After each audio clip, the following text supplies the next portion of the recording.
This is lesson 4-7 on overlapping triangles.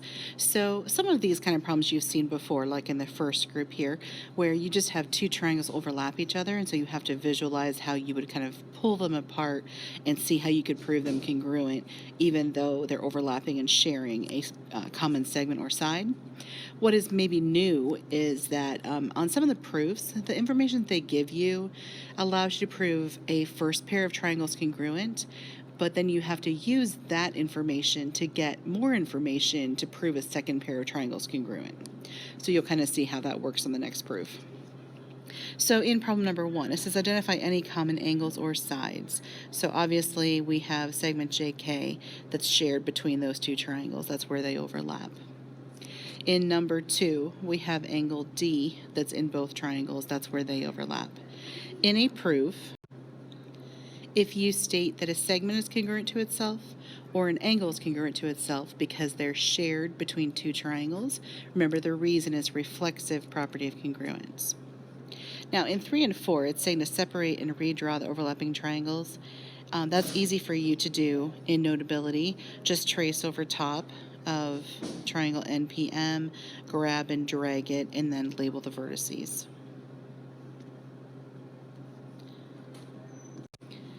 And it's the same thing with problem number 4. So in number 3, we have a pair of shared segments. And then in number 4, we have a pair of shared angles. Again, the reason would be reflexive property of congruence if you were to use this in a proof.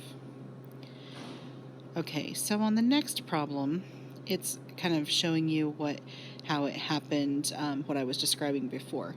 So they're giving you some information. What they're giving you is that,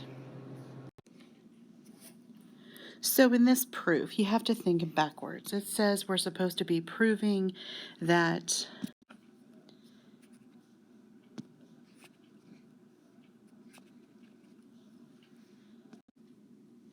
bx is congruent to dx. So you have to kind of think backwards. If that's what we're trying to prove, that means we need to know two triangles that are having those as sides that we can prove congruent. So notice that there's only one pair of triangles that are showing in the picture that have bx and dx as a side. So that's why this picture is here, because that's corresponding to the triangles that we're going to prove congruent. Now, in order to prove those triangles congruent, we have to kind of look at what we've got, what was given in the problem, and how we're going to go forward to prove those triangles congruent. So they gave us that CA is congruent to CE.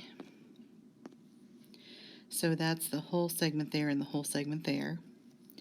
And then they also gave us the BA and DE are congruent. Now notice those are segments in the triangles over here, but they also are segments in this other pair of triangles. So when we look at what they gave us, all we have in this little pair of triangles are BA and DE, so clearly we don't have enough. We have the vertical angles there too, but one pair of sides and one pair of angles isn't sufficient.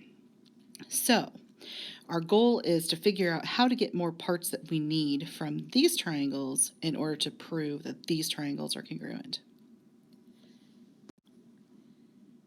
So from the beginning here, since we were shown that CA and CE are congruent, that means in this triangle is isosceles, so the base angles are congruent.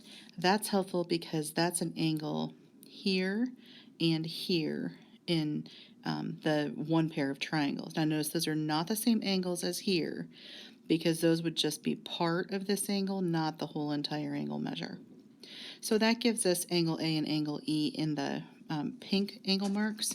Now we have to use the long name for that angle because again up here angle A would be unclear and angle E would be unclear. Okay, so we have the base angles there are congruent, and that corresponds to a pair of triangles, a pair of angles in the triangles on this pair of triangles.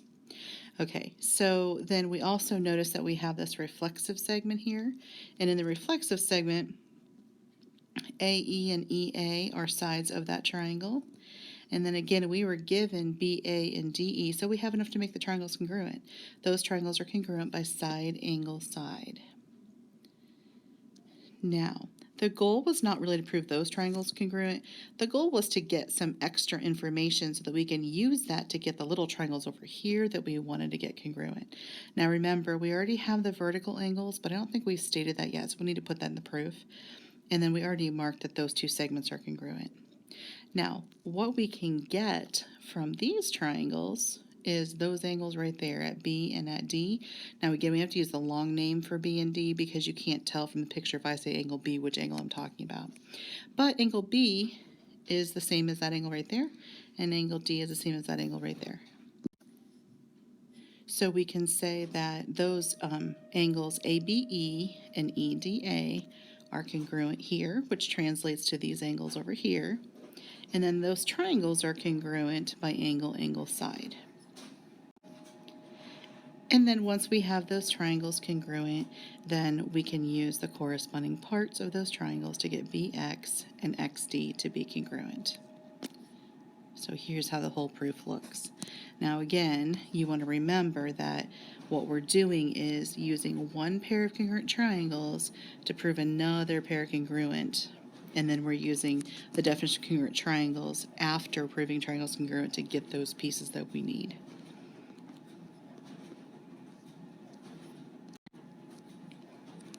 So these proofs can get a little bit complicated, but I want you to know that for problem number 6, you can do this problem in 3 steps.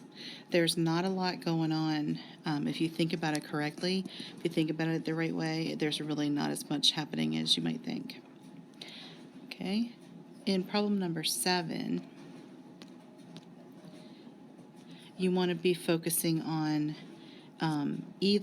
try either this pair of triangles or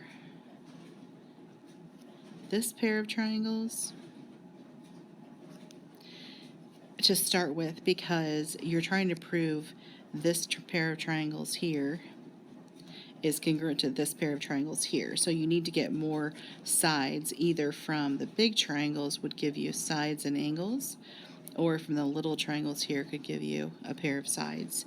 So figure out how to prove one pair of triangles congruent and then use that to get what you need for this second pair of triangles. And then on the last proof, I am kind of showing you there how to start. Now I know that since I'm trying to prove that BD and FD are congruent, I'm going to need to either use this pair of triangles here or this pair of triangles here. But what I'm going to tell you is it's helpful if you start with how I've shown you the pink and the green triangle, to start with those, and then that will give you more information that you need in order to prove another pair of triangles congruent. This is the end of lesson 4-7. Do your best on the proofs, and we'll talk about them tomorrow.